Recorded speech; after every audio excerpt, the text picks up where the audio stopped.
I'm Chey, and I may have bitten off a little more than my ears can chew. Ready? Rollin'. Ew.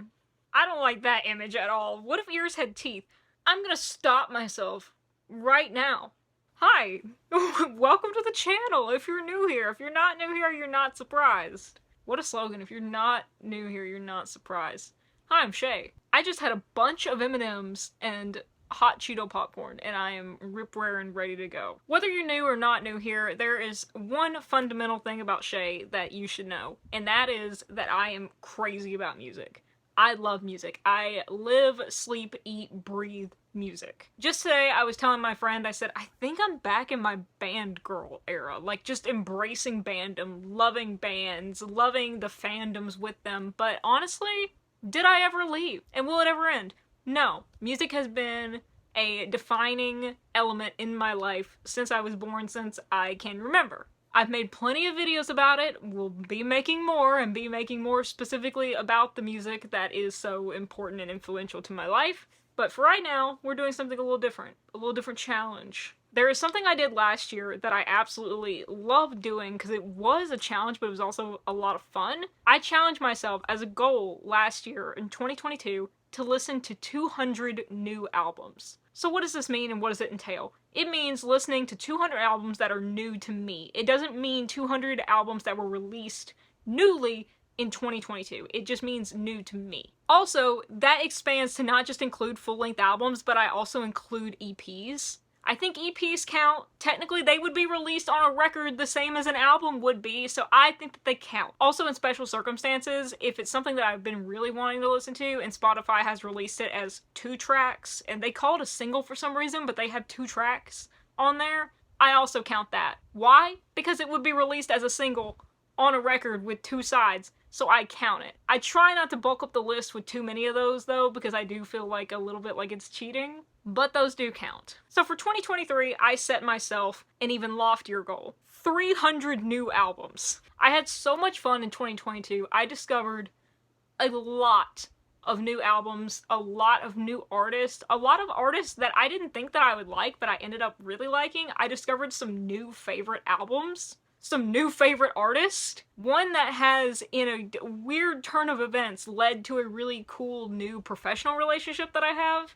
Just a bunch of really cool things have come from doing that challenge. So naturally, I was excited to do it even more this year. 300 albums.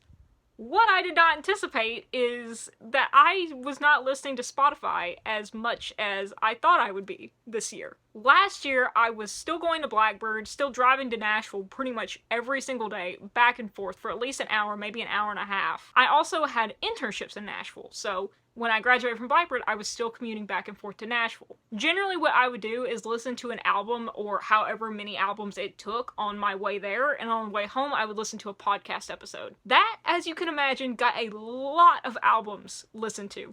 Also, at my internships, a lot of them just let me have earbuds in all day because it was more of a chill workplace, to say the least. So I got to listen to sometimes 8 or 9 albums a day while working. That added up very quickly. This year, I don't work in Nashville. I work more around the local area, and so I haven't really had the internet service to get on Spotify. I haven't really had the connectivity. Also, tell me why. When you download things on Spotify, I expect to be able to listen to them offline, but yet I have to have an internet connection first on Spotify to even load my downloaded content.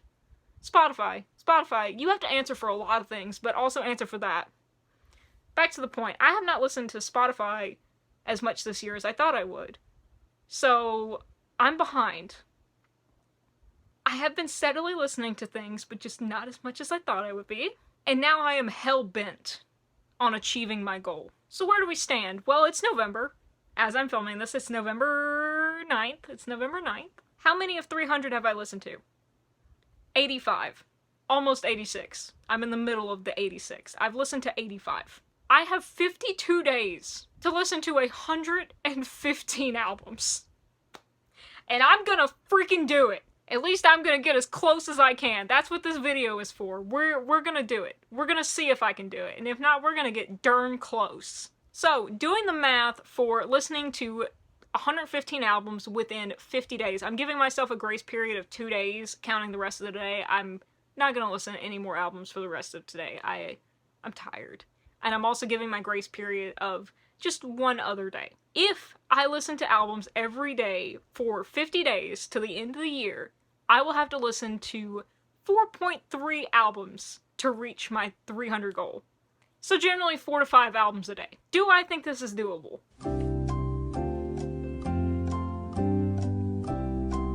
Maybe? Also, I've listened to Speak Now, Taylor's version, which is almost 2 hours long. I feel like that should count for 2 albums, but I'm not going to. I'm not going to cheat.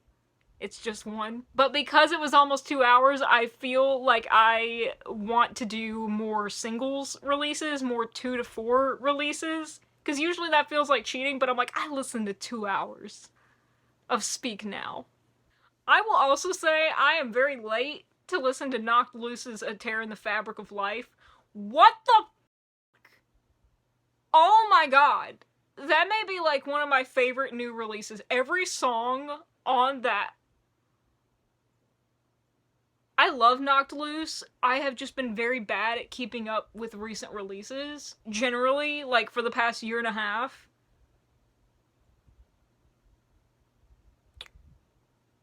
There's just so much to listen to and so much to keep up with that I was like, you know what, we're finally gonna listen. Because I was listening to the Upon Lost singles and I was like, wait a minute.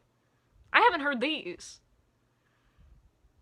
When I tell you that I was organizing on my laptop and I had to stop to stare at my phone and just go, it was a lot. We're getting off track here.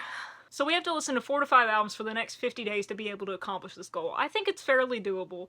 I'm going to try to listen to as many full-length albums as possible, not do just EPs or the double-sided singles. I'm going to try to listen to albums. I am open. I'm not going to limit myself. As I mentioned, I'm mainly going to be using Spotify for this, but I do have a lot of physical CDs here at home that I'm trying to go through because they look really scratched, but I don't know if they are because a lot of them weren't mine. I just kind of inherited them. So while I will mainly be using Spotify, I will sometimes be listening to physical CDs in order to kind of get 2 birds with 1 stone, listen to an album and see if it's something that I need to get rid of because it's all scratched up, or if I can keep it. I have several playlists on Spotify mainly dedicated just for this purpose, though. The main one is called Stuff I Want to Hear, which is pretty self-explanatory. Whenever I see something interesting, I just pop it in there. Also, something that I really like to do is go to the new music playlist or the hot whatever genre list, and I go down, look at the songs that interest me,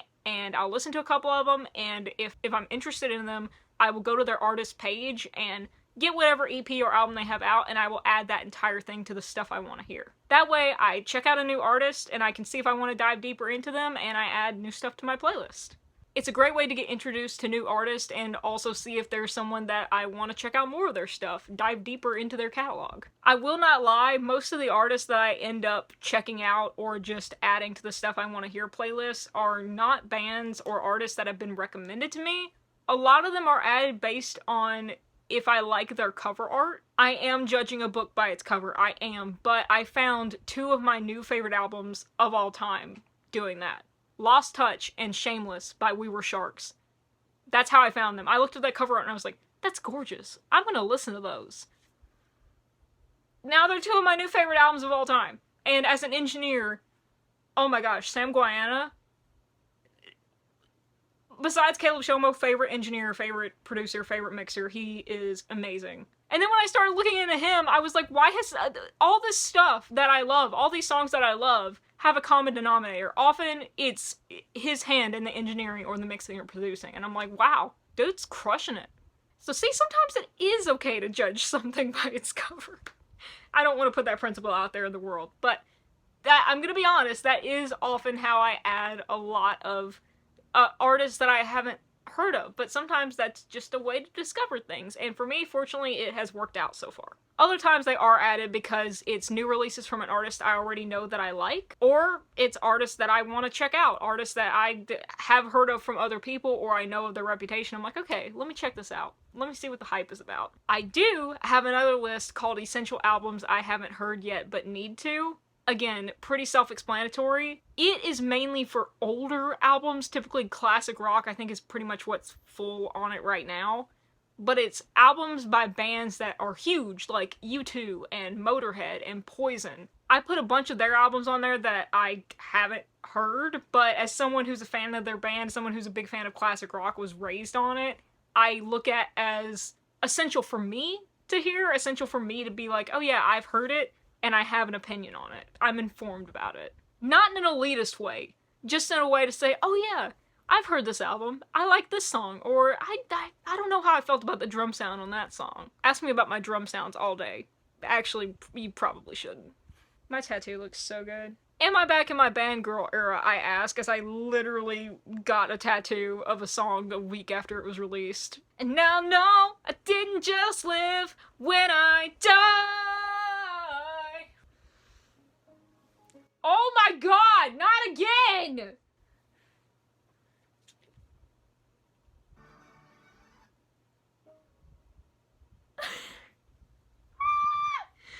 That's a curse. I just need to stop doing that. Oh no! Why are my intros long as hell? Like my hair. I need to chop this off. I need to chop this intro off. How this is gonna work. Every single day that I am listening to these albums, I will have what I am calling my TBL. BookTube can have a TBR. Why can't I have a TBL? Every day of this, I will try to update you generally with what I expect my TBL to be. Granted, it is subject to change based on what I'm feeling like. Some days I just don't want to listen to Silent Planet. Some days I want to listen to Concrete Jungle and Nowhere to Go 20 times in a row. Sometimes I want to listen to Lucius. But I will try every day to give you the anticipated TBL along with possibly my expectations of it if I know the artist, if I've listened to them before, why it was added to my list. Then at the end of the day, I will do a mini wrap-up on the albums, giving my thoughts and opinions. I don't know if I'm going to break this up into a series of videos because 50 days is going to be a long time. Honestly, no, it's kind of cool more this way. It's going to be like an epic. My Odyssey. Girl, you are odd. So that right now is the game plan. I'm very nervous, but I'm also very intrigued. I'm very curious to see whether I'm going to be able to do it or not. I'm going to say that I can. I'm going to put it out there that I can, and I will, and I'm gonna. So, without further ado.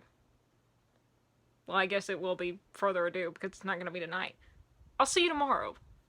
We'll start this tomorrow. I'll see you tomorrow. Good morning. Good morning. I told you I would see you in the morning, and here it is. That's why I'm dressed the same. I didn't sleep in this hoodie, I just put it on because it's cold. Today's goal, we're going to be listening to 5 albums. I know I don't have to listen to 5 albums every single day of this challenge, but I feel like to start off strong, I want to start off listening to 5 albums a day. Plus, like I said yesterday, I was already halfway through 86, so it's kind of more like listening to 4 today. As of me making this, I've already listened to 2 of those albums today. Whoops. Because I just started listening to them as soon as I woke up and started making breakfast and my coffee and that whole routine. I finished the album I was halfway through pretty quick, and then I listened to the second one while I was reading my 10 pages, eating breakfast, and drinking my coffee. The 2 albums that I listened to were Not That Fancy by Reba McEntire and Absolute by Kublai Khan. These are 2 albums that made it onto the list because they are just ones of, well, Reba's is new. I was gonna say the one by Kublai Khan is not. It's not new. Reba's album is new. But I'm a big fan of Reba. I love my Reba, so I had to listen to it. We'll get into that later at the end of the day, like I promised. The Kublai Khan album is just one that I have yet to listen to. Why? I don't know. I've definitely heard songs from it, but I have yet to listen to it in its entirety. And that's another category that I forgot to mention is some of these albums, I've definitely heard songs from them, but I've never listened to the album in full, and I want to do that. I want to hear it in its full context, so that's why they're on there, like this one. Really, really interesting start to the day listening to Reba and then Kublai Khan, because, you know what, I'm realizing a pattern, because the other day, right before I listened to Knocked Loose's A Tear in the Fabric of Life, I listened to a Reba album just before that. What does listening listening to Reba McEntire, what does listening to Reba McEntire do to my brain to make me all of a sudden want to go hard in the pit? Catch me in the pit at the Reba McEntire show. I go from read my mind to just absolutely tearing down to where the light divides the holler, okay? The duality of Chey. I fucked some stuff up to knock loose though, not gonna lie. What's on the docket for the rest of today's listening? I'm so glad you asked, my friend. Let's go over it. In no particular order, but I think I might go in this order because why not? We have Honey Revenge's Retrovision. This is an artist that I discovered through the method that I talked about in the intro, where I saw pretty cover art and I was like, oh, let me check out this song and see if I like it. I liked every single one of their singles that I heard, and also they called me out, a lot of them. I felt personally attacked, and I liked it. It only makes sense that the natural progression is to listen to their full-length album. I'm very excited to check it out. I've probably actually heard some of these songs. Whenever they feel familiar to me, I'll let you know, but I'm still excited for the album. Next is 30 Seconds to Mars' new release. It's the end of the world, but it's a beautiful day. I used to be a huge 30 Seconds to Mars girly. I wish I was kidding. There's nothing wrong with still being a 30 Seconds to Mars girly. It's just, you know, it's an interesting time to be a 30 Seconds to Mars girly. Ever since Tomo left, it's not the same. It's not the same. Miss you, Tomo. But I used to be a huge 30 STM girly. That's why I have this haircut, was because in 7th grade, I got it cut to look like, cut and parted to look like Jared Leto in, the From Yesterday video, but more feminine. And I just haven't changed it. I'm just continuing the tradition because my mom got her haircut like to model, oh my god, his name is escaping me. Not Joe Elliott. It's the other guy. Not Joe Elliott. Is it Joe Elliott? No. No. Is it Joe Elliott? The lead singer of Def Leppard. What's his name? Is it Joe Elliott? It's not Joe Elliott. Is it Joe Elliott? Why am I thinking it's Phil Collins is the guitarist? Right? Right. Right? Right. It is Joe Elliott. I was correct. Okay. My mom, back in the late 70s, early 80s, got her haircut to look like Joe Elliott's and Bruce Dickinson's. And she hasn't changed it. It's still that way. Anyway, I haven't listened to a new 30 Seconds to Mars album in a hot minute, but I don't think they put out one in a hot minute. The last one I remember was America, and that was a disaster. I usually don't like to talk negative about things on this channel, but I will just be honest. I think that album was a disaster. From what I remember. I'm probably being more unkind to it than I actually thought about it. Maybe I'll give it a re-listen sometime and see if my opinions have changed, but I'm kind of hopeful for this album. I've been hearing a lot of my friends who are still in the fandom say that it's an improvement, that it sounds like it's back to the older sound, as in like it's not as disjointed as America was, that it feels more together. So that I'm kind of excited for, because I would love for them to make music that I love again. Regardless of the personal side of it, you know, the personalities involved, I would love for them to make good music. I think Shannon Leto is a great drummer, but I digress. The last album that we're going to be listening to, which is honestly the one that I'm probably the most excited for, is Melanin Punk by Oxymorons. This is pretty much a brand spanking new release. It just came out in October. I saw Oxymorons with Rivals in Nashville 2 months ago, and it's a vlog up on this channel. I'll link it above, but oh my gosh, I had only heard of them before. I'd never seen them live. They may be one of my new favorite bands. Like, I found a new favorite band in 2022. I think they may be the band that I found in 2023 that may be a new favorite. Their energy is so fun. And yet, they have good messages that get across while you're still having a good time, you know? I'm very excited for this album. I'm very excited for it. So now that that's out of the way, I'm gonna go get a shower. I'm gonna start working on editing some videos that I'm behind on, and I'll check in with y'all at the end of the day. Hi, sup? Editing Chey here. I did the math correct, I just said it wrong. It's not 115. It's 215. As I was watching this back, editing it, I was like, girl, that girl math don't check out. I just said it wrong. I knew it was 215 total. What can I say? I said it wrong. It's 215. I have to listen to 215 more albums. Help me. Good morning. it is the next morning, and I am here to go over the review of the 5 albums that I listened to yesterday, and to go over today's TBL. So, yesterday I did end up listening to all 5 albums. Go Chey, we did it. The 5 that I listened to were Not So Fancy by Reba McEntire, Absolute by Kubla Khan, Retrovision by Honey Revenge, It's the End of the World But It's a Beautiful Day by 30 Seconds to Mars, and Melanin Punk by Oxymorons. I'm not going to do a super deep dive into all these albums, maybe like I want to, because we would be here all day, especially since I have to do this for about the next 50 days. However, if any of these albums stand out to me, or any of these songs stand out to me, I like making separate videos on those in a thing I call Happy Ears. I have a whole playlist for it. I have been neglecting it, unlike I want to be, but like I said, life has just been crazy. But I plan on doing a lot more of those kind of videos because they're my favorites. So if anything sticks out to me in particular, it will have its own separate video. Reba McEntire's Not So Fancy. I love Reba McEntire. It's my girl. It's my queen. Her and Dolly. This album, Not So Fancy, basically was conceptualized to take a lot of her hit songs and strip them down just to kind of the bare bones, like a reimagining. If you're a fan of Blackbird, if you're a fan of Beartooth and you know the Blackbird sessions, this is like the Blackbird sessions of Reba's songs. They're just kind of stripped down, more acoustic, more bare bones. There are some new songs on here, I think a couple, but they're mainly just reimaginings of her hits. There's Fancy, there's Does He Love You, there's also, one of the new songs is called 7 Minutes in Heaven, and it makes me sob like a little baby. It's very good. I saw the world premiere music video for it on Hot 20 on CMT. Bawled like a baby, still bawled like a baby listening to it on the album. Overall, the album is really good, really well done. From an engineering standpoint, it's really clean, very, very clean, it's not warm, but it's definitely still inviting. Like, it's not cold, but a lot of people tend to think that acoustic-based songs or albums feel very warm. I think there's a warmth to this, but it's warmth enough that it comes through very clean.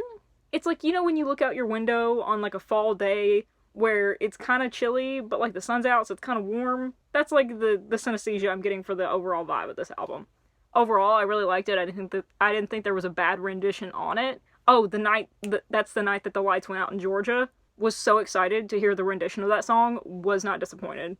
I think that was probably my favorite except for Does He Love You, because that's with Dolly Parton. And so I really enjoyed this album. I want to get the book that accompanies it, because I just finished reading Reba's first book, Reba, My Story. Really enjoyed it.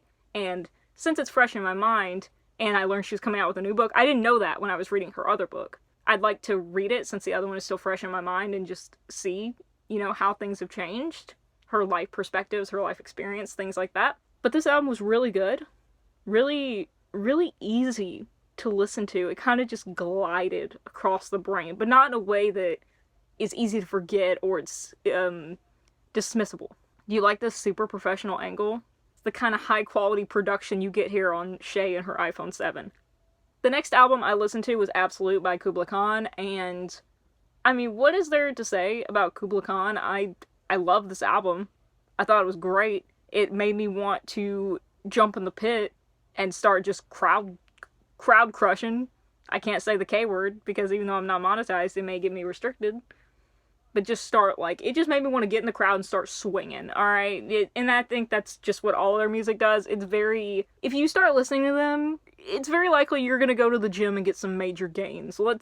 That's the best way to put it. This song, or this album rather, just packed a punch. It packed punches that made me want to throw punches. It's also a lot quicker than I thought it would be. I was looking down and each song is like only a little bit over 2 minutes, and I was like, which is kind of cool because it's like you get, you know, maximum impact and minimal amount of song. Like it's very punk rock in that aspect. Kubla Khan, I think, is for fans that maybe just getting into hardcore, like into metal, but maybe not want to dedicate themselves to the scene, but like you need something for the gym, you need something to power up, but also I think it's a good introduction to the scene because you're getting the maximum impact, as I said, for the, I hate to say minimal commitment, because that's not true, but you're getting what you again, I can't say pay for because it's on Spotify. I guess you're not really paying for it. But metaphorically, you're getting your money's worth. They have great lyrics. They got chugging guitars. They just know how to throw a moshing party. This album will make you gain 10 muscles in places you didn't know you had. It will make you want to jump in a pit. In a good way, in a mosh pit. Retrovision by Honey Revenge. This is they're a duo, I believe, that I said I discovered just from listening to singles and I felt personally called out and attacked. Yeah, this whole album, Retrovision, definitely felt attacked, definitely felt caught out. Pretty much every single song I added to one of my personal playlists. I say that in a good way, though, because their lyrics are not rawly honest, but they're very introspectively honest without being self-deprecating. And when they are self-deprecating, there's an element of just humor and also self-awareness to the level that it's not taking punches or taking digs at the self. It's just saying, like, this is how I am. I know it's not great, but if we're being honest, this is what I do. I have an attitude that sucks, is one of the lyrics. It does all that in a way which I think is made very impressive because it's pop rocky. It's very pop rocky. But to combine that crisp, clean element of pop rock with that way, with those perspective of delivering those lyrics, I think is something a lot of newer pop, alternative rock artists try to do but fail to capture really well. I think they try to bring introspection in a way that seems like irony, but it's trying too hard to be ironic, so ironically it just doesn't work. It seems too self-deprecating or too on the nose or too dramatic or too emotional a lot of times because it's kind of become the thing, right? And no hate to Billie Eilish, because I love Billie Eilish, but it's in that same vein of how a lot of artists try to imitate those kind of lyrics. And it's not that they do it badly or that they're bad artists or that they're bad lyricists. It's just that it's hard to capture lyrics in those emotions in that way. And to be completely fair to them, songwriting for a lot of people is not a talent that people are just naturally born with a lot of the times. It's a craft. Songwriting is a craft that you have to work on for years and years and years. For a lot of people, at least. Some people are naturally born with it, and that's not to say that you have to have years and years of experience in order to be able to write good songs or to write good lyrics. Not at all. I'm not going to get into the whole amateur versus artist debate because that would be an entirely different video. But the way that I believe a lot of similar acts to this band want to capture those lyrics and they just haven't quite hit the balance between all of those feelings they want to capture and how they want to capture it, I feel like this artist, it naturally gets it. It's really impressive to me. They're catchy as hell. They're catchy as hell, they're fun to dance to, very Summer Drive-esque, but also sitting around in your room hanging with your friends. Very crisp, clean, love it. 30 Seconds to Mars, it's the end of the world, but it's a beautiful day. Huh. Okay, I have things to say about this album, and like I said, I'm not focusing on the negative, and to be honest, there's not a lot of bad things to say about this album. It was fine. It's fine. It's very, very poppy. Very poppy. But I see what a lot of my friends meant when they said that it's more reminiscent of older 30 Seconds to Mars. And with that in mind, this album makes a lot of callbacks. A lot of callbacks to their old albums. I'm not even kidding. Some were more subtle, but others I was like, a lot of it was in the lyrics, but there's one in particular, I don't remember the song off the top of my head, so I'll have to go find it, and then I'll insert the title of it right here when I'm talking about it, but in the lyrics themselves, they mention A Beautiful Lie several times. If you don't know, that's the title of one of 30 Seconds to Mars' first albums, A Beautiful Lie. They mention that. They're like, it's a beautiful lie, and I'm like, there's one song that is talking about, I think it's the song Beautiful Day, but it mentions Kings and Queens, which is a song off of their album This Is War. It's like the kings and queens and get up. I was like... But the one that really got me, and I would be curious to anyone who has listened to this album, and again, like I said, I'll put the name of the song down here whenever I go back and listen to it, but there's a part in that song where I was listening to it and I was like, this is the part in Vox Populi from This Is War when it's like kind of echoey, and it's like, the war is won. I'll go to Vox Populi and put the time segments of the part in the song I'm talking about, and then I'll go find the song from this new album I'm talking about and put the time segments. And you can compare and let me know what you think.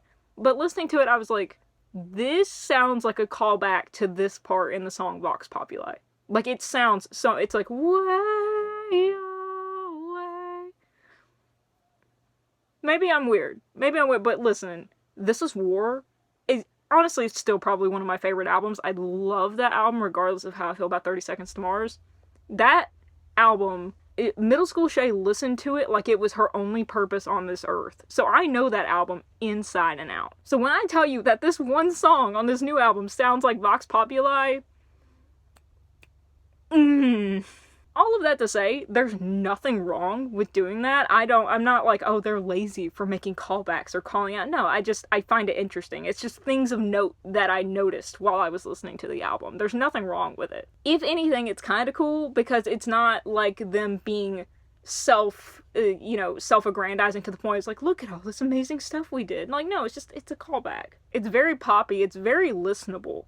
Unlike kind of America, which I remember as feeling very disjointed and kind of all over the place, this one definitely feels more together. I get what my friends were talking about when they were talking about this one sounds like it's more together. The album definitely has a more put together feel. It feels like they have a direction that they know that they're going in and they're going after it. And even if it's not totally my thing, I can respect that. This album would definitely be one that I would say I like. I'll probably go back and listen to a couple of songs on it. I really like the song Get Up Kid, that one was nice. Or Never Not Love You, I like that song too, that was really good. And overall, the feel of the album I really like. But also, overall, I don't see myself coming back to listen to a lot of the songs on the album. I don't see myself coming back to listen to the album straight through, but it is good. This is an album I would categorize as it's good, but it's not my thing. It is an album, though, that is so good that I would recommend it to friends who I think would enjoy it more. And there are some songs that I probably will come back to. It's well done, it's well produced, it's well engineered. Jared's voice is very interesting on this. Not bad, it's just, I'm like, I don't remember it being that raspy. But in other songs on the album, it sounds completely fine, so I don't know. Interesting. I enjoyed it. It gave me hope for their future releases, because with America I was like, I don't know, man. But with this I'm like, okay, I can vibe with this. There's hope yet. And the last album I listened to yesterday was Melanin Punk by Oxymorons. This was the album I was probably most excited to listen to yesterday, and it did not disappoint. The album is so vibey, but not in the hippie kind of sense, just in the same vibes that it gives at their show, which is really good energy. You are welcome here. You're actually welcome here, and you are a part of this. Not just you are tolerated here, but you're accepted in this space, and just do what you want. Do what you want as long as you're kind to others, you're not hurting anyone else. Just be you. Be you, whatever you is. Whatever that you looks like. It's that kind of positive energy, positive vibes, just upbeat, but also self-aware and aware about the world and able to call out anything that is trying to destroy that kind of energy or harm that energy. It's a really great mix of hip-hop and rock and punk. I don't even dare to try to box it into a genre, but those are the kind of sounds that mesh together really well in their music, just hip-hop and punk and rock. But to be completely honest, they have a little bit of everything, which is awesome. The album is clear, it's coherent, each song transitions into the next one really, really nicely. It's a non-stop celebration. I was gonna say party, but not every song is partying. It's a celebration, like I said, like you're welcome here, you're accepted here. Love yourself, love other people. Also, do your best. It just made me want to get up and dance. It made me want to go back to their show so badly, because that energy at their show is just amplified times 10,000. I will say their live show had probably more improvisation because it could play on that energy, which is to be expected. But I think that kind of energy that I love so much at their show was captured really well in this album. And I think this album would be a good introduction to them that could then make you super hype for their live show, and then you would have your expectations blown out of the water. I think my mom was pretty on the money when we saw them, and she was like, y'all remind me of a young Run DMC, because they had that same kind of energy and that vibe, like, at their shows whenever she used to go see them. I think that kind of captures it perfectly. Like, imagine if Run DMC and, like, early Run DMC were, like, also more punk, but that also feels too narrow to describe them. They have a lot of influences, and you can tell on this album they have a lot of different tastes and a lot of different directions they go in, but they're able to come together in a coherent yet unique volume of sound. I wanted to say wall, but wall makes it sound like it's not, you know, it makes it sound like there's just like a one wall of noise, and that's not what I'm trying to say. It's all unique, it's all coherent, it's all good. It's all good. It's all great, actually. It's not just all good, it's all great. I love them. I love this album. Look Alive, Netic, and Insomnia might be two of my favorites. Look Alive gets stuck in my head a lot. Okay, we're finally to today's 5 albums, one of which I have already started listening to because she's kind of a big gal. I am listening to 1989, Taylor's version. Not quite as long as Speak Now, but still over an hour. So I've started listening to it. I'm 10 tracks in. I just got through That's How You Get the Girl. So far, I'm liking it. It's good. I can't really tell that much difference, except for a lot of the songs are more clear. From what I remember, I haven't listened to 1989 in a long time, because it's just not one of my favorite Taylor albums. It's fine. But also, I wasn't big back into my Taylor Swift era until like a year ago. Not even a year ago, like a couple months ago. Like, I listened to her on and off, but I'm not like a person that just goes and I'm like, I'm gonna listen to the new Taylor Swift stuff. I listened to too much Beartooth for that. Usually I'm listening to Beartooth or Bad Omens or We Were Sharks or The Clash or something like that. So I would like to go back and listen to the original 1989 and then listen to this one day, but so far my impressions are that a lot of the songs are a lot more clear. Her vocals are a lot more present. They're not as drowned in reverb or delay or echoes or any kind of effects like that. But her vocals are a lot more present, which I'm not surprised by. It's nice to be able to understand her more. The thing that I've noticed that's pretty interesting, though, saying that, because her vocals are a lot more crisp and a lot more clear on these songs, the 2 songs, Shake It Off and Bad Blood, don't fit that bill. And those are the songs that I remember her vocals being super crisp and super clear on the original album, whereas the other songs, her voice was kind of drowned in effects. Like, especially on, like, Out of the Woods, in comparison. But on Taylor's version, Shake It Off and Bad Blood are not super crisp and clear. Shake It Off especially is, like, so drowned in effects in compared to the first one. And it's not bad, it's just different. And I was like, compared to the other songs on the album, I had to turn up my volume a lot more because I could barely hear her vocal. Like, it sounds like she's singing in just, like, this aspirin container. It sounds like her voice is very contained and in a narrow kind of tube, and she's singing up at you. It's so weird compared to the other songs. And then when you get to the chorus, there's so much reverb, especially during the breakdown of hey, hey, hey. Like, they use some kind of plate, because you can hear it go wah, wah, wah, wah, wah, wah, wah. And my fellow engineers, my fellow audio people who listen to this will know what I'm talking about, because as I was listening to it, I was like, girl had some fun with some plates, didn't she? Which, you know what? Good for her. Play with the studio, girl. Play with the studio. It's a wonderland. It's a playground. Go, girl.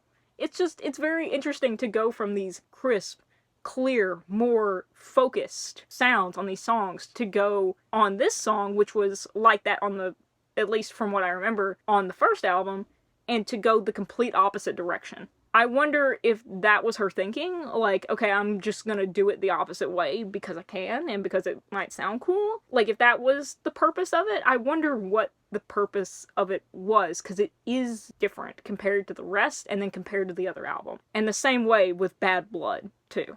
But I'm really enjoying it. It's good. Just like I liked 1989, it's not my favorite Taylor album, but I really like it. There's not a Taylor album that I don't like. But also, I can't really name my favorite Taylor album if you ask me to. I am curious to see how the rest of the songs stack up, though, in comparison of, like, the effects and the noise and things of that nature. Alright, the next albums that are up on the list, I'm going to be listening to a couple of EPs today, because they're EPs I want to listen to, but also because Taylor's album is over an hour long, so I feel like I earned some easy EPs, but mainly I do just actually want to hear them, so. But the next one is actually a full-length album, and it's Olivia Rodrigo's new album, Guts. Not a long story here, I like Olivia Rodrigo, and I haven't listened to the album yet. I'm behind, so I need to, and I want to, and I'm excited because her first album, engineering-wise, oh my god. Oh my god, the bass on that album, are you kidding me? Are you kidding me? Are you kidding me? So I'm interested to see what this album is all about. The next is an EP, and well, technically Spotify lists it as a single, but it's got 3 songs on it, so I count it as kind of an EP. It's Forgotten by The Plot in You. Again, simple explanation here, I really like The Plot in You. Also, they're going on tour with Beartooth next year, so I need to get caught up, and I just need to get caught up anyway, because I really like them. Fourth is The Fear of Fear. Is it The Face of Fear or The Fear of Fear? I think it's The Fear of Fear. It's the new Spirit Box EP. I can't read my own writing. I'm gonna go with The Fear of Fear. I just need to get caught up with them, but I say caught up, but it just came out not too long ago, so kind of right on time with it. I'm excited, because Caleb and the guys in Tooth said that it hits real hard, so we'll see. And last is an EP called Paper Hearts by the band Sleep Theory. This is the band that I have heard about and I've seen kind of around, but they are also going on tour with Beartooth next year, so I want to familiarize myself with their work, with their songs, see which ones I'm going to be screaming my little lungs out to. And with that, I'm going to get back to listening to Taylor's album, probably Color, and clean up. And I will catch up with y'all later. Hey fam, how we doing? I'm starting to feel a little bit sickified at the end of tonight, so I'm not gonna wax poetic about the end of these albums, which is all for the better, because I'm gonna try and keep a lot of these short from here on out, like I said, because we're gonna have a lot of them to get through eventually. So I did end up listening to all 5 albums today. Proud of myself. I've already talked a lot about Taylor's, and honestly I don't really have that much more to say. I think it was really good. It was really fun. I really like that this album pulls back on a lot of things from 1989, like pulls back on a lot of the effects and things, because it allows more shining moments to be put on some instrumentation, and there are some parts where her vocal ability really shines through. Like, one song that's standing out to me is Clean, just off the top of my head. Clean, I remember hearing her vocal and I was like, girl, like, I know you could sing, but, like, I'm glad you're showcasing it, like, in the studio, like, giving it its own, like, moment in the silence, because silence is such an underrated tool in music. Say it louder for the people in the back, but I won't, because my throat hurts. So yes, overall, 1989 Taylor's version, really good. Guts, Olivia Rodrigo. It's been a little bit since I listened to Sour, but I think I liked this album as much as I liked Sour, which is saying a lot. It's good. I really like this album. My favorite track that's standing out in my head, just first instinct, is Bad Idea, right? There's just so many good happy ears noises in that song. It just, the different distortions and effects that just kind of draw your ear from this to that. It's insane. Made me very happy, because I love when songs have little quirky moments that just like suck you in, because you're like, wait a minute, what was that? What was that? What that is it draws people in, right? So they turn up their radio, they turn up their volume, they'll even rewind to be like, wait a minute, what was that? As an engineer, as a mixer, even as an artist, that's something that you want. I think Bad Idea, right, is just a poster child for that. It's really great. Overall, though, that's something that the album does really well anyway. I think it just stands out the most to me in that song. But this album is full of little intricacies, little moments here and there that just make you perk up, make you go, her vocals are great, the instrumentation is really crisp. Oh my gosh, the bass. I already talked about the bass on Sour, but the bass on this album, and I'm not talking about like thump, like through your speakers kind of bass. I mean like the actual like, dum, like, incredible. I also think that the song that closes out this album, whoa. What a ballad, because I was just like stunned. I was staring at my phone and at the lyrics the entire time the song was playing, because it knocked the breath out of me. It's a song that is so raw and so real, and I think a very relatable experience to a lot of people in our generation and my generation. Probably not quite to her level because, you know, she is famous. She kind of launched to, I almost said famedom. Is that a word? Maybe I am getting sick. Stardom. That's the word I'm looking for. She launched to stardom really, really quick at a really young age, especially in this internet-ravaged culture. So for her to be able to have those kind of insights and introspective and be able to communicate them in such a way that just tugs at your heartstrings and can be universally felt, no matter what level you're at, no matter if you're a normal person or if you're famous, I think is a really special talent. I think she showcased it really well. I am excited for her future albums, her future career, to see what she does. The Fear of Fear, Spirit Box. I was right, it is The Fear of Fear. I really liked the EP. I thought it was sick. I thought it was crunchy. It made me want to jump in the pit, which is always a good thing for like a metal band, you know, a metal EP. Courtney kills it, as she always does. I was surprised because I wasn't as crazy about their last album as a lot of people were. I really liked it, but I wasn't like as super hype as a lot of people were. I was just like, yeah, it's good, it's really good, but a lot of people were like, this is the best thing that's ever happened to music, and that just wasn't me. But I really liked it. I thought it was really good. Think I like this EP. No, I definitely like this EP more than the album, their past albums. So this makes me excited for things to come, because this, I was like, okay, this is more my kind of balance of screaming and then hard stuff and then more melodic, kind of harmonious thing.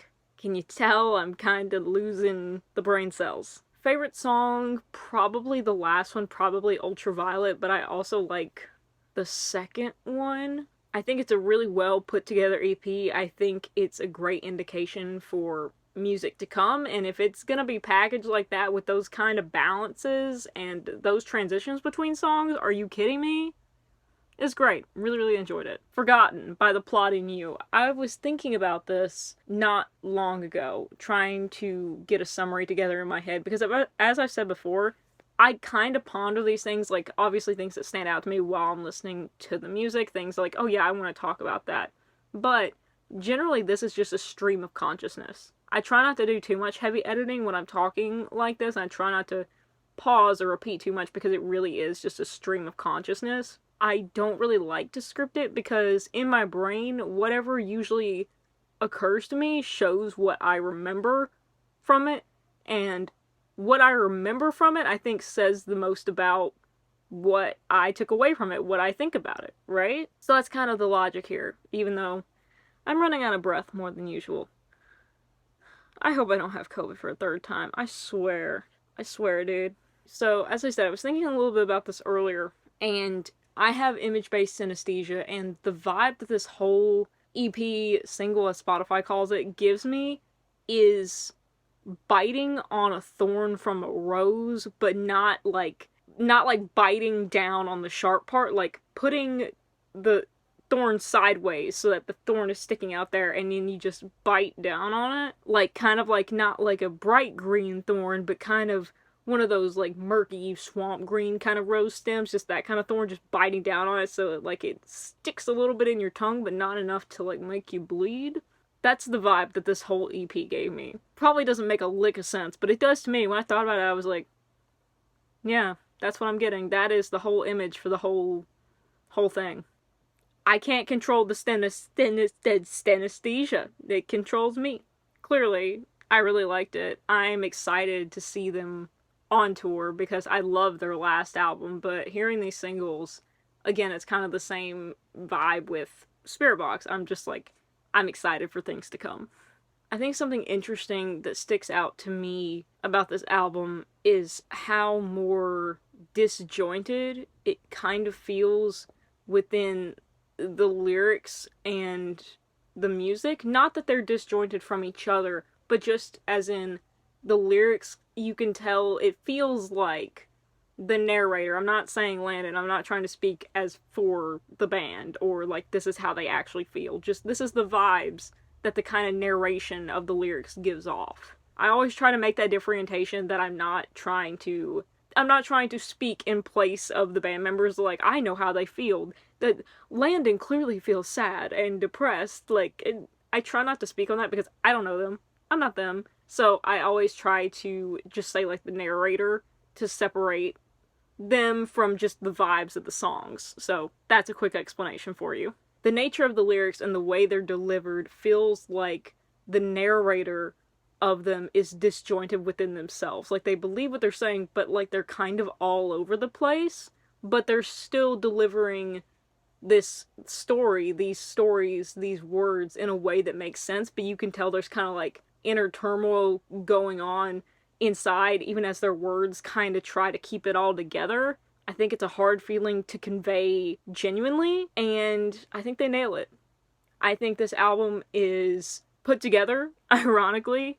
EP is put together really well. It's really, really just biting down on that thorn, and I loved it. Paper Hearts, Sleep Theory. Okay, I'm into Sleep Theory. And to say that, of course, you probably figured out I really, really like this EP.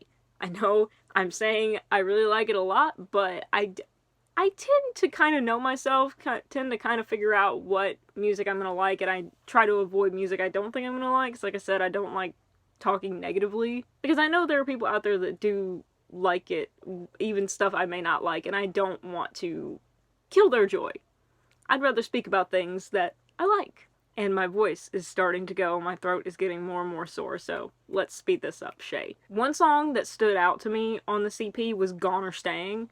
I listened to it probably like 2 or 3 times. Not in a row, but I went back and listened to it just because it's so catchy. It's so good. But that's an overall theme. If I could say one thing about this album is that it's knowingly, self-awaringly catchy and playful in an angsty way. I don't really know how to explain it further than that. It's very emo in one sense, like it's that kind of angsty, but it's also very catchy. Like they know what they were doing and blending those different parts. They latched on to what made them really quickly. And that's great for them, because I think that's going to do great things for them in further albums and further singles, and especially when they're going to be live on tour. Because I think one of the hardest things about being a band is starting out being a band, and I've never been in one, so I can't confirm or deny, but I think possibly one of the hardest things about starting out as a band is finding your own identity, finding your kind of sound, and of course that can take, years, it can take days, it can take minutes. But if they can find what makes them them, I think it's going to take them a lot farther, a lot faster. It's definitely going to help things. It's definitely not going to hurt them. I think something that a lot of new bands possibly struggle with, maybe not as much as they used to, is sometimes just breaking out of their influences. And influences are a great place to start. Don't get me wrong, there's nothing wrong with being influenced or having described your band as being inspired by something. Like, we're Beartooth, Silverstein inspired. Like, that's great, because it gives people who are fans of those bands kind of an ear to be like, okay, well then I'll probably like your stuff. Let me give it a listen. That's great. That's totally fine. It's a great reference point. But I think a thing that a lot of artists probably get trapped into is just getting stuck in their influences and inspirations and not really finding their way out into what is their own, because they get stuck in what they like and what they are inspired by. And it works kind of in a weirdly reverse way in keeping them stuck, because they may be trying their hardest to try and find their own sound, but no matter what they do, to them it's going to sound like something they're inspired by, and it's never going to sound like their own thing, because they don't know what their own thing sounds like, because their brain won't let them, think, okay, this is ours. Even if it's a completely brand new riff, their brain is like, well, that has a touch of Slipknot, and then their brain is going to shut down and be like, okay, well, gotta do something new because that sounds too much like Slipknot, and they just get stuck in this rut. I think that's a problem possibly for a lot of people, but this band doesn't sound like they have that problem. You could definitely say that they have things in common with other certain artists, but they definitely sound like their own unique sound that, like I said, it has captured on their own thing and is still able to grow with it and is gonna grow with it. So I'm excited to see them live. I'm excited to see them embody these things that make them them and what they're gonna do in the future. Okay, I have a headache. Tomorrow's listening includes an album, Dead Club City by Nothing But Thieves, the two Tame Impala albums that everyone loves, Currents and The Slow Rush, because I have not ever heard one song by Tame Impala, and I feel like I need to catch up with the times. Then we have Sounds from Beyond the Abyss by The Funeral Portrait. They're a band I keep getting recommended on Instagram, and I really like what I see, so time to check them out. And then lastly, an EP by a band called Census, Everything Falls Apart. This is a case where I saw the album cover on one of their singles in one of my playlists, and I was like, ooh, that's pretty, and I went and found their a full-length EP, and I just added it on, so excited to check them out. Excited to hear all these, finally try and hear what the Tame Impala hype is about. Then I need to listen to the band Camino, because I have small world connections to the band Camino, which I did not know about because I don't know them, like I've never listened to their music, and so I just never paid attention. So sorry guys, I'll be correcting that in the coming days. But for now, I'm gonna go to bed. As you can tell, I don't sound so hot.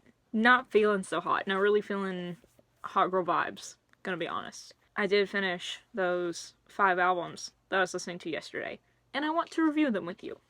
I am running out of breath really quickly. I don't know why. I think it's just because like my nose is so stopped up and my ears are stopped up. That's also making this challenge a lot harder because my volume is all the way up within like safe decibel limits, and it's still hard to tell. So the albums that I listen to, I can tell when I don't think I'm getting the full experience of them. I'll probably go back whenever this clears up and re-listen to those albums. Even if I do, then I will update you on my updated thoughts. But I am going to give them a fair shake, a fair shot, because I know that this is definitely gonna alter some of those thoughts, alter the crisper listening skills. The 5 albums that I listened to yesterday were Currents by Tame Impala, The Slow Rush by Tame Impala, Dead Club City by Nothing But Thieves, Sounds from Beyond the Abyss Volume 1 by The Funeral Portrait, which is an EP, and then Everything Falls Apart, which was also an EP by the band Census.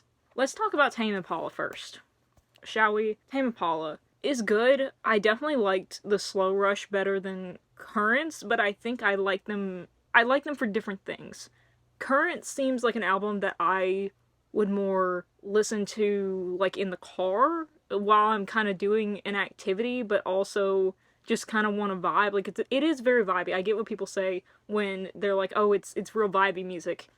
Very vibey. Also, I should say, clearly very talented. As a song crafter, the way that the songs flow on both these albums, great. I think Tame Impala has a real good grasp on the flow of a song, but also knowing when they can disrupt it to make it that much more interesting, because it's the case on Currents, but I think it's a lot more on The Slow Rush, that you get into this groove of the song and then it kind of disrupts itself and it does something different, which, as I talked about earlier, draws your ear in. That's a really cool thing to do. It's a really good skill to have as an artist, so props for that. The Slow Rush, I think, is more kind of my thing, just because of the topics talked about in the lyrics and also just the general kind of vibe, like looking back vibe of the album. My favorite song off of The Slow Rush is probably Posthumous Forgiveness, but I'm not entirely sure. I think I really, really, really like that one though. However, I will say, for both of these albums, though they're really good,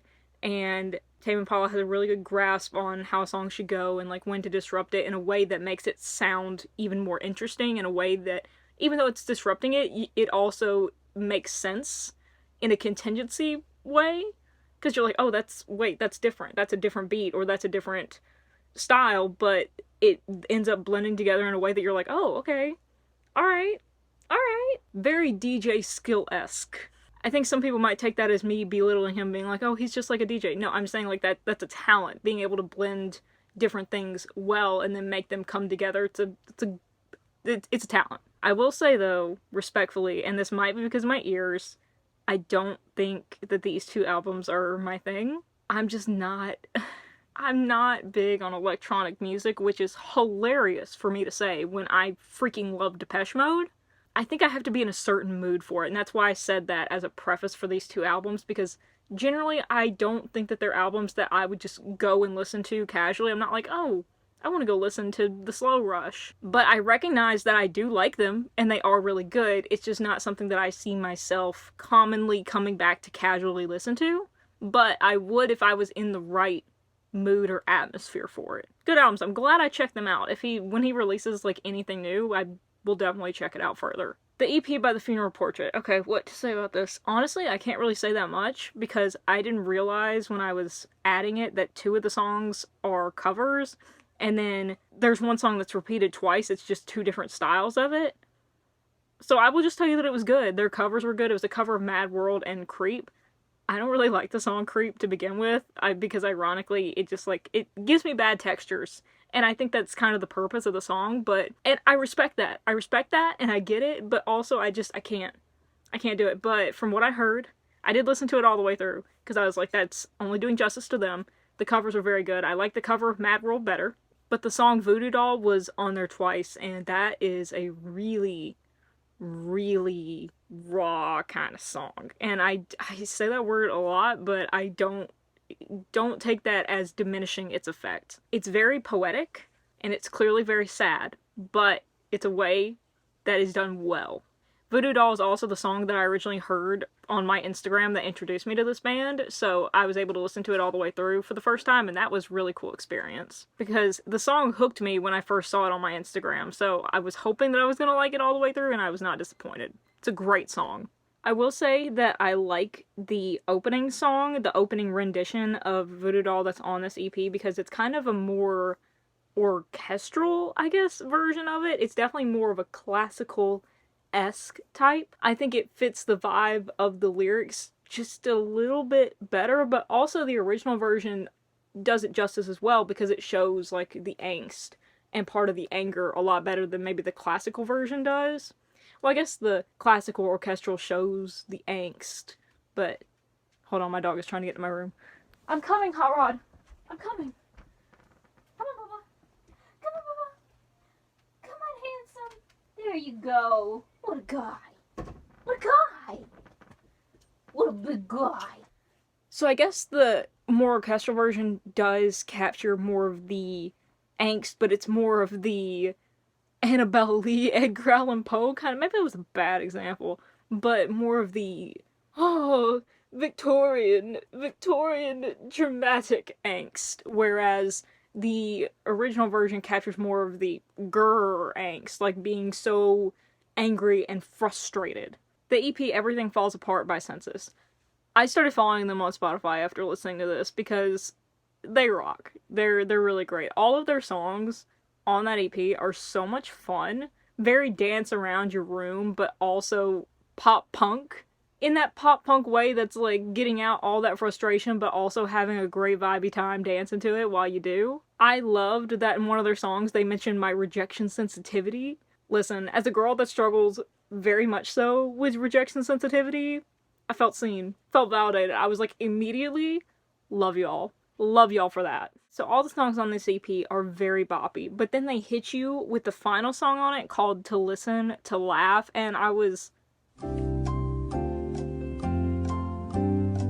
in a good way, as in, it's such an emotional twist and turn, but not in a way that just rips your heart out. It makes sense because it's turning all of this frustration and angst on its head to be okay, well, we got the, I am so mad at everything to, oh my god.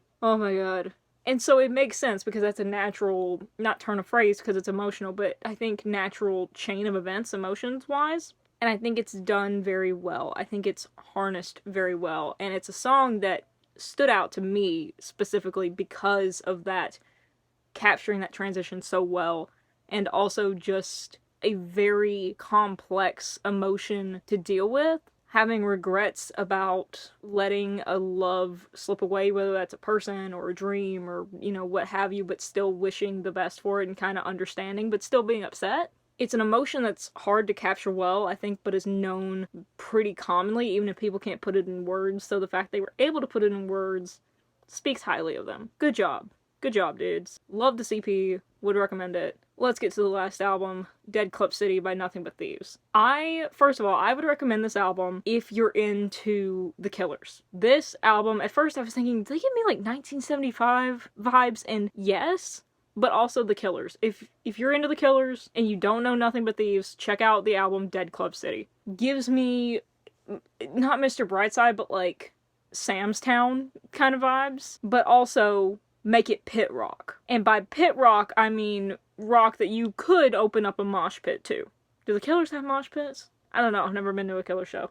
I want to, but I haven't. And if Jeff ever sees this video, my firefighter buddy, Jeff, who introduced me to the Killers.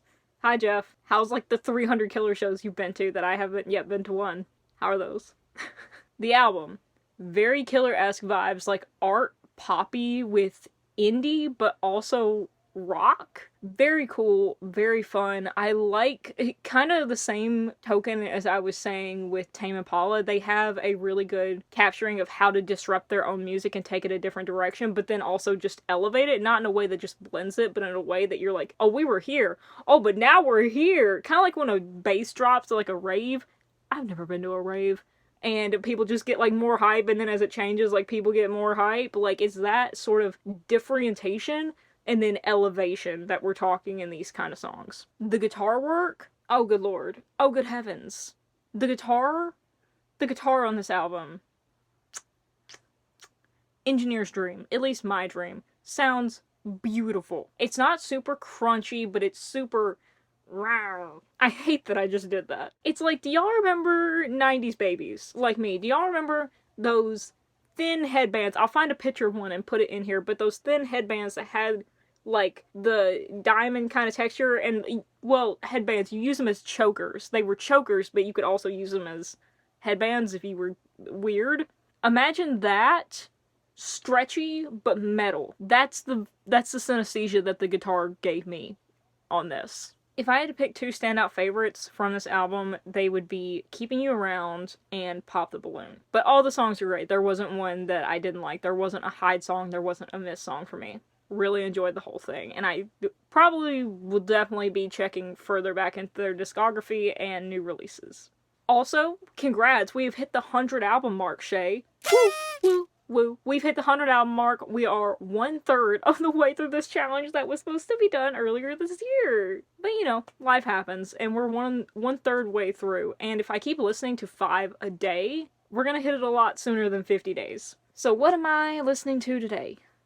Well, the first album we're going to be listening to today is Forget What You Know by Midtown. This is an album that came out in 2004, I believe, and I don't think I've ever heard anything by this band. I've definitely heard of Midtown, but I don't think I've ever listened to anything by them, not that I knew that it was them. However, this album came recommended to me by one of my favorite guitarists, so I'm very interested to check it out, see what I like about it. The second album is The Best Part About Being Human by Bearings. Bearings is a band known to me, and I really, really like all their stuff. They're just such a good time, just so good on the ears. Not to mention, one of my favorite engineers, one of my favorite producers, Sam Guiana, worked on this album, so I'm excited to hear Bearings, I'm excited to hear Sam's work, excited to hear all of their work, because I know that this album is going to be, or I expect it to be. I shouldn't say I know, because, you know, you can't predict, but I have high hopes for this album, and how hard it's going to hit, and how good it's going to hit. The next album is True North's Out Loud. I've heard a couple of songs by True North so far. I really like them.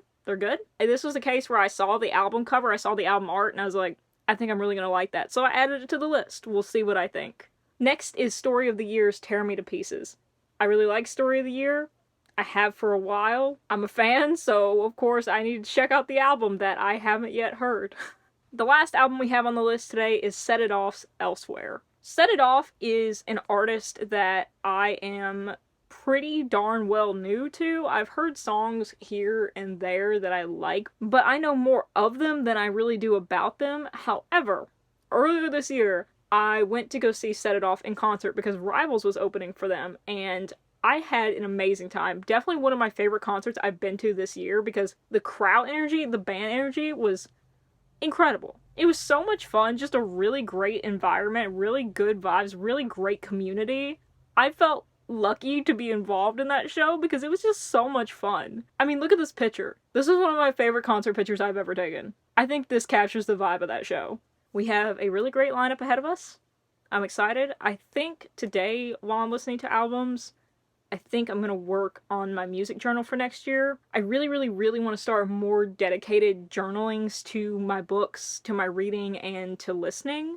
The problem is is that I don't own a printer. I have really no reason to here at this house because we don't have internet access here at this house. Yeah, 2023. We're so rural, we still don't have Wi-Fi. Not because we can't afford it, but because even Starlink won't come here. Even Starlink is like, nope, sorry. So, the best we can still get here in 2023 at this house is dial-up. 2023, people. Dial-up. We still have the phone modem for it too, because we used to have dial-up, and I remember it took over 30 minutes to load the login page of Facebook. I remember those days. Whether or not I am going to get to decorate it like I want to, I think I'm going to at least start brainstorming ideas for what that kind of journal might look like, and also decorate a little bit in my commonplace journal. So let's get started. I didn't just drop that. It's the next day, and it's almost 10 p.m. It's like 9:45, and I'm about to go to bed. But I am making this short little update to tell you I did get my 5 albums listened to today. 5 more than the previous ones that I was going to tell you about that I had just listened to. The 5 I listened to today were Superliminal by Locket, Time Erasure, which is an EP by I Met a Yeti, Rush, Are You Coming by Måneskin, Hotel Blue by Broadside, and What's at Chapel by Jelly Roll. I will not be talking about them tonight because I am exhausted. I don't feel well. My ears are ringing. I feel lightheaded every 2 to 3 hours. Also had a big family health scare today, and that has just mentally drained me. Everything's okay. Luckily, everything, turns out fine. It's fine. But still, just mentally draining. I know I didn't talk about those previous 5 albums, but I'll talk about that with the 5 albums that I listened to today, tomorrow morning, because I'm just gonna try to get some sleep tonight. I'm not even gonna force myself to stay up and try and talk about it. Also, I did realize this video is getting incredibly long, so I don't know whether I am going to cut this up into various videos, or if I'm just gonna cut out the B-roll altogether. I'm gonna be straight up honest with you, I've basically not filmed that much B-roll. Nay, you're gonna be debating me, being like, Chey, we've seen the B-roll if I decide to include it, but kind of to make my life easier, I feel like I want to cut it out, and just for the sake of the length of the video, but then I also feel like you're not really seeing anything, you're just hearing me talk about what album it's gonna be, and then hearing me talk about the album. I don't know, I'll think about it. I'll think about it as I keep editing, because worst comes to worst, I just delete all the B-roll, and don't include it, so whatever. I'll see you in the morning. I'm too tired to think about this.